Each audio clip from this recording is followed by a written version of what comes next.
Cyril Isaac, Sibylle, bonjour, vous êtes député Bohème, Modem, Bohème peut-être, mais Modem certainement. Alors François Bayrou, au moment des présidentielles, avait mis comme condition à son soutien à Emmanuel Macron l'introduction d'une dose de proportionnelle pour les législatives. On s'approche des prochaines législatives, il n'y aura pas de proportionnelle. Vous avez renoncé finalement à cette condition sine qua non que vous aviez mis. Une fois de plus, les élus ne font pas ce qu'ils avaient dit. Non, le Modem est opiniâtre. Oui, donc, il est opiniâtre, mais il ne va pas y arriver. On a relancé le sujet. Il va y avoir une loi électorale concernant justement le report de certaines élections. On va profiter de cette loi électorale pour voir effectivement si on ne peut pas mettre de la proportionnelle dans les élections. Actuellement, ce qui est assez intéressant, je trouve actuellement, c'est que pour faire une politique, il faut rassembler le plus largement possible. Et maintenant, ça ne doit pas être un camp contre un autre. C'est un petit peu ce qu'avait fait déjà Emmanuel Macron, dans le sens où Emmanuel Macron a rassemblé et la droite et la gauche, est allé au-delà de son parti En Marche. Je rappelle que les deux premiers ministres qu'il a eus sont d'origine républicaine, c'est des républicains. Donc, quelque part, pour faire de la politique maintenant, il faut rassembler, et pour rassembler largement, il faut s'appuyer sur un Parlement fort. Et pour avoir un Parlement fort et pour rassembler, il faut une proportionnelle. Il ne faut pas que les députés soient des députés godillots. Et il faut redonner une âme à l'Assemblée nationale, et ça passe par la proportionnelle. L'important actuellement, on est dans une période de crise. Face à une crise, il faut rassembler, il faut débattre. C'est tout l'intérêt de la proportionnelle. Ça oblige le président de la République à composer avec plusieurs partis et d'être plus représentatif dans les décisions qu'il prend. Cyril Isaac, Sibylle, on peut vous entendre, et si on est pour la proportionnelle, on peut tout à fait comprendre ce que vous venez de dire. Moi, je vous parle techniquement, ça ne sera pas fait avant les prochaines élections. Attendez. Je veux bien attendre, mais enfin, à force d'attendre, on aura dépassé le délai, puisque le délai, c'est 1 an avant l'élection législative. L'élection législative aura lieu, si je ne me trompe, en juin 2022, donc il faudrait que votre loi soit définitivement adoptée avant juin 2021. Or, si l'on introduit une petite partie de proportionnelle, il faut redécouper. Vous savez très bien comme moi qu'on ne le fera pas dans les semaines qui viennent. Je suis d'accord avec vous. Si jamais il faut redécouper. Si jamais c'est une proportionnelle intégrale, on a le calendrier, dans le sens où, comme je dis, il y a une loi électorale qui va arriver par rapport aux élections de juin. Donc d'ici le mois de juin, cette loi doit être adoptée. Et donc, à l'occasion de cette loi, on peut faire passer des messages pour éventuellement obtenir une proportionnelle intégrale. Vous seriez favorable à une proportionnelle intégrale ? Je ne suis pas sûr que tout le Modem soit aussi sur cette même longueur d'onde, parce que le problème d'une proportionnelle intégrale, c'est que c'est difficile de dégager une majorité. Mais le principe, il est là. Le principe, c'est que pour gouverner actuellement, il faut rassembler une majorité. Il ne faut pas avoir une majorité. Un exemple tout simple. Dans le Rhône, vous le savez très bien, il y a 14 députés du Rhône.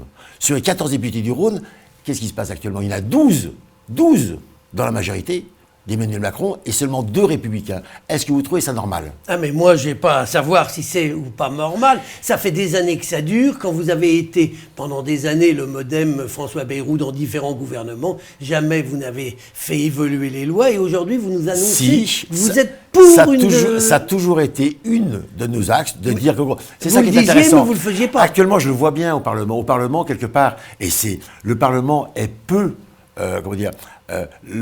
on a un président de la République, on a un gouvernement qui propose des lois au Parlement, à l'Assemblée nationale, et l'Assemblée nationale, dans sa majorité, est obligée de suivre. Vous ne servez pas à grand-chose, en fait, aujourd'hui. Si on travaille, on améliore des textes. Par contre, si effectivement le gouvernement devait aller au-delà de son propre parti pour trouver un consensus, je pense que ça serait un intérêt pour la France. Est-ce que vous êtes en train de me dire que le Modem plaide aujourd'hui pour une proportionnelle intégrale, comme on avait eu avec Mitterrand en 86 ? Comme vous le dites, techniquement, si on peut faire évoluer la loi maintenant, ça serait effectivement via une proportionnelle intégrale.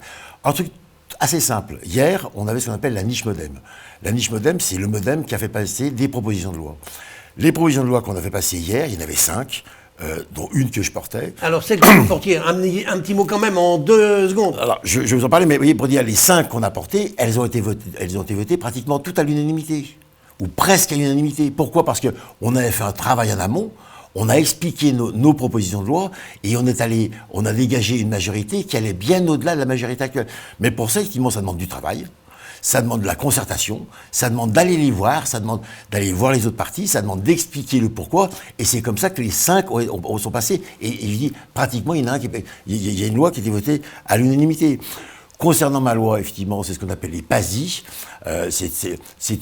Actuellement, les Français, nos concitoyens, ont besoin, on exprime la demande de pouvoir être soignés rapidement lorsqu'effectivement ils ont un problème de santé qui n'engage pas le pronostic vital. Oui, parce que pour pas encombrer les urgences. Exactement. Donc, pour pas encombrer les urgences, et puis même par une réponse. Si vous-même, tout à l'heure, vous tombez, et je vous le souhaite pas, mais vous faites une plaie au front, et vous faites une entorse, qu'est-ce que vous allez faire? Vous allez obligatoirement aller aux urgences. Alors qu'actuellement, à côté, il peut y avoir un petit plateau technique qui permet d'avoir une radiologie, d'avoir une biologie, pour être traité rapide, pour avoir un diagnostic et un traitement rapide sans attendre des heures aux urgences.